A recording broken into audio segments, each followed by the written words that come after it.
Kahit ano bantayan mo sa isang tao, sa partner mo, kung magloloko yan, wala kang magagawa dun.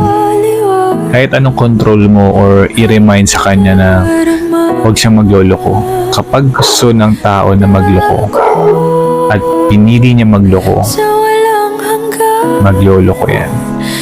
Diba nga, cheating is a choice. Hindi mo makokontrol yun. Kahit magkikpit ka pa or magmakaawa ka sa kanya. Pag lolokohin ka ng isang tao, lolokohin ka.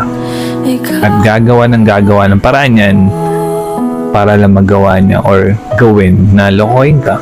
Kasi sa totoo lang, pag nagloko ang isang tao, hindi mo kawalan yun. Mas kawalan ng tao na nagloko kasi sinayang niya yung taong totoo, magmahal at hindi kayang lokohin yung partner niya. So wag kang manghinayang na di porket mahal mo isang tao niloko ka, pagbibigyan mo. Porket niloko ka, masasayangan ka na sayang yung mga pinagsamahan nyo. Hindi siya kawalan.